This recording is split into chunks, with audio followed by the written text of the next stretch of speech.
Bismillahirrahmanirrahim. Assalamualaikum warahmatullahi wabarakatuh.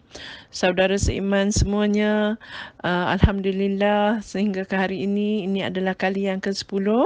Sebagaimana yang saya janjikan semalam, hari ini kita akan membincangkan tentang puasa sunnah Ayyamul Bid, iaitu puasa hari-hari putih, ya. Soalannya adalah, mengapa dinamakan puasa pada hari ini yang 3 hari berturut-turut ini sebagai hari-hari putih, ya? Puasa ini dinamakan sebagai hari-hari putih kerana bersempena pada malam, 3 malam yang berturut-turut ini terutamanya adalah bulan mengambang dengan sangat penuh. Kita panggil bulan purnama, ya. Bulan tu mengambang dengan begitu terang sekali, jadi cahaya yang bersinar itu begitu putih menyinari bumi, terutamanya di negara-negara Arab pada zaman Rasulullah sallallahu alaihi wasallam dulu, yang mana padang pasir itu nampak putih dek terangnya cahaya bulan pada malam tersebut. Malahan pada hari ini pun kalau kita lihat pada malam-malam 13, 14 dan 15 khususnya bulan-bulan Hijriah ini, jika kita lihat kepada bulan, Masya Allah, bulan tu menjadi kita panggil bulan purnama yang mengambang penuh dan cahayanya yang putih bersinar menyebabkan keesokan harinya begitu terang. Kita terasa malam itu sendiri pun dah terang macam siang terangnya. Itulah yang dinamakan dengan hari-hari putih. Okey? So, bilakah tarikh yang Rasulullah mengatakan kita disunatkan berpuasa pada hari-hari putih itu, ya? Iaitu pada setiap 13, 14 dan 15 mengikut kalender Islam, iaitu bulan-bulan Hijriah. So, kalau hari ini pagi ini, hari Selasa, 7 hari bulan April bersamaan 13 hari bulan tu, 7 hari bulan. Hari ini hari Selasa, 14, esok hari Rabu dan Khamis, ya. 3 hari ini yang berturut-turut ini adalah hari yang disunahkan untuk kita mengerjakan puasa hari-hari putih. Okey? 3 hari, itu tarikhnya, ya. Dan soalan yang ketiga, bolehkah kita pisah-pisahkan? Bolehkah dipisahkan? Iaitu dikerjakan secara tidak berturutan. Tidak katakan 13, 14, 15 tu, contohnya kita ada aral, ada halangan yang membuatkan kita tak dapat melakukan puasa itu secara berturutan. Adakah ianya boleh dilakukan atau bagaimanakah hukumnya, ya? Ini yang nak kita bincangkan.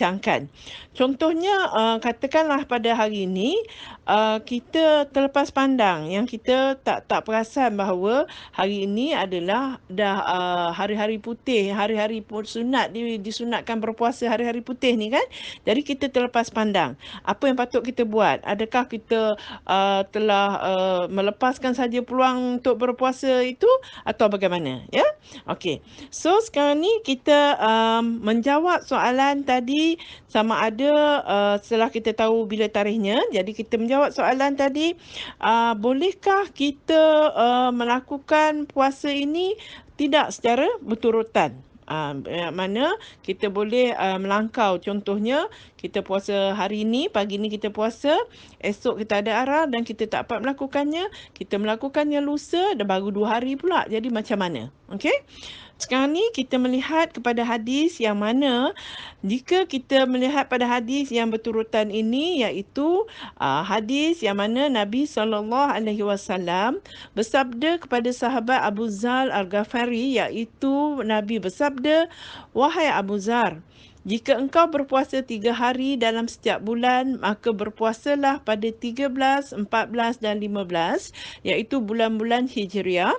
Ya, ini adalah hadis yang diriwayatkan oleh Imam Tirmizi. Okey. Namun begitu, puasa ini sebenarnya tidak semestinya lah dilakukan berturutan. Tidak disyariatkan berturutan, mesti pelaksanaannya tu tak boleh tidak. Tidak, ya. Okey. Bagaimana kita nak tahu bahawa puasa ini sebenarnya boleh kita lakukan langkah-langkah pada hari-hari yang tidak semestinya 13, 14 dan 15 itu, ya. Okey. So, kita kita mengambil dalil daripada hadis yang diriwayatkan oleh sahabat Abdullah bin Amr radhiyallahu anhuma, di mana beliau berkata Rasulullah sallallahu alaihi wasallam telah bersabda kepadanya, Nabi bersabda iaitu, dan berpuasalah 3 hari pada setiap bulan, kerana sesungguhnya kebaikan itu akan digandakan 10 kali ganda. Oleh kerananya engkau seolah-olah berpuasa selama sebulan penuh. Ini adalah hadis yang dikeluarkan oleh Imam Bukhari dan Muslim. Okey.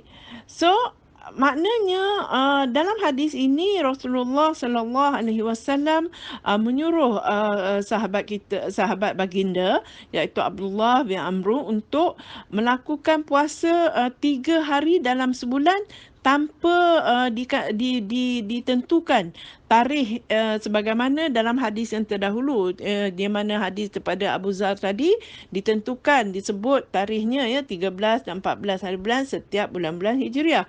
Tetapi dalam hadis yang kepada Abdullah bin Amr ini, Rasulullah hanya mengatakan berpuasalah 3 hari dalam sebulan, yang mana apabila satu hari itu digandakan dengan 10 gandaannya.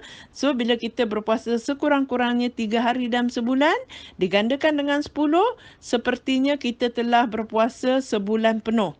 So kalau kita menjadikan ini suatu kita beristiqamah dengan amalan berpuasa ini, setiap bulan kita melakukan sekurang-kurangnya 3 hari berpuasa dikalikan dengan 10, seperti kita berpuasa penuh satu bulan. Sekiranya setiap bulan kita mengamalkan, kita kali pula dengan 12, bermakna seperti kita telah dapat pahala berpuasa setahun penuh. Jadi ini sangat ganjaran yang tak sepatutnya kita lepaskan begitu sahaja, ya. Yang mana kita sepatutnya mengambil peluang ini, sebab sudah tentu kita tak mampu untuk berpuasa setahun penuh. Sedangkan paling banyak kita berpuasa wajibnya adalah dalam bulan Ramadan sahaja, yang mana berpuasa sebulan penuh. Sebagaimana yang pernah dilakukan oleh orang-orang terdahulu, ya, mungkin kalau kita pernah dengar nenek-nenek kita di zaman mereka pernah mengamalkan puasa 3 bulan direct daripada bulan Rejab, Syakban dan sambung semestinya lah bulan Ramadan. Sebenarnya tidak pernah disabitkan oleh Rasulullah sallallahu alaihi wasallam adanya berpuasa 3 bulan berturut-turut direct seperti itu. Rasulullah sallallahu alaihi wasallam hanyalah berpuasa direct sebulan pada bulan Ramadan sahaja. Dan hadis mengkabarkan bahawa baginda lebih banyak dan paling banyak sekalipun berpuasa pada bulan Syakban, kerana baginda kebanyakannya menemani isteri-isteri baginda yang menggantikan, mengqadakan puasa yang mereka tinggal pada bulan Ramadan. Itu menunjukkan bahawa paling banyak pun Rasulullah menjalankan puasa sunat adalah pada bulan Syakban. Tidak meneruskan 3 bulan berturut-turut sebagaimana yang pernah kita tengok, ya, generasi yang terdulu banyak melakukan yang sebegitu. Jadi saya rasa alhamdulillah sekarang kita makin memahami sunnah Rasulullah dan tidak ada lagi lah saya rasa yang direct berpuasa 3 bulan sebegitu. Malahan kita mengambil peluang berpuasa 3 hari seperti hari-hari putih pada hari ini, esok dan lusa. Dan di sini juga saya bawakan hadis yang mana dalil tidak semestinya kita melakukan puasa itu secara berturutan. Juga hadis di mana Aisyah apabila ditanya tentang, didatangi oleh sahabat yang bertanya kepada Aisyah, apakah Rasulullah itu sentiasa berpuasa setiap bulan selama 3 hari? Jadi Aisyah menjawab, ya. Aisyah apabila ditanya dia mengatakan ya, dan Aisyah juga mengatakan Rasulullah tidak pernah mempedulikan pada bahagian bulan yang mana yang baginda berpuasa. Maksudnya baginda tidak menetapkan sama ada di awal bulan, di tengah bulan atau di akhir bulan.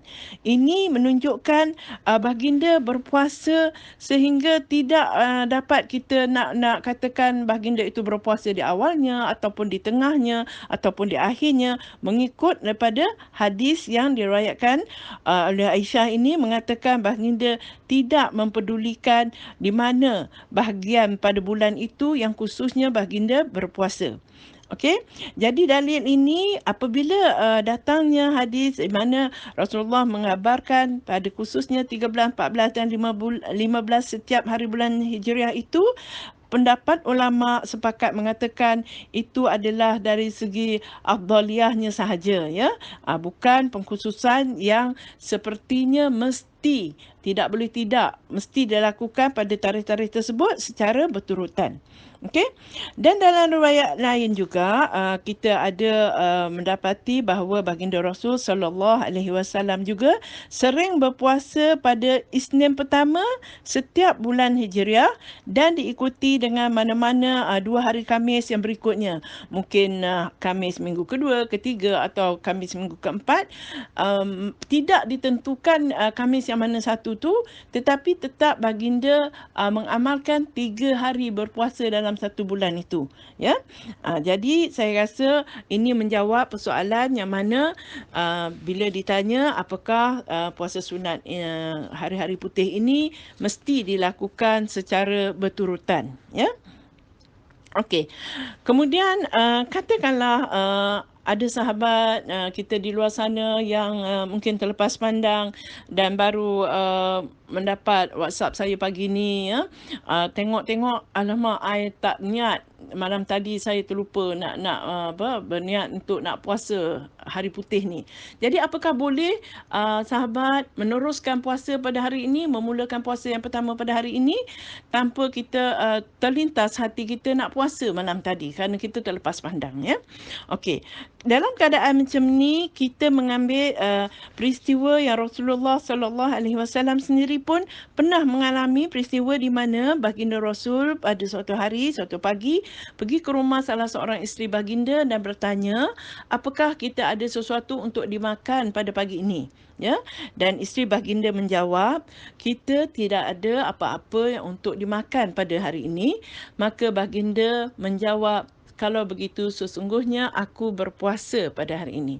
Ini menjadikan dalil bahawa dalam puasa sunat kita boleh berpuasa pada paginya itu sekalipun kita tidak merancang, tidak terlintas pun di hati kita malam tadi untuk berpuasa pada keesokannya hari itu. Ya, berdasarkan kepada bagaimana Rasulullah apabila tiada makanan, baginda terus berniat bahawa baginda berpuasa pada hari itu.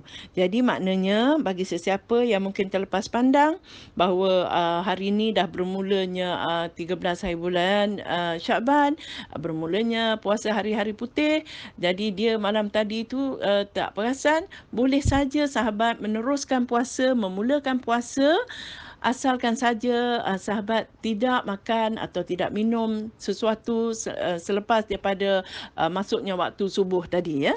Jadi bila kita masih belum makan apa-apa, minum apa-apa, insya-Allah kita boleh meneruskan puasa kita pada hari ini dan seterusnya esok dan lusa untuk menggenapkan 3 hari kalau mengikutkan hari yang pengkhususannya 13, 14 dan 15.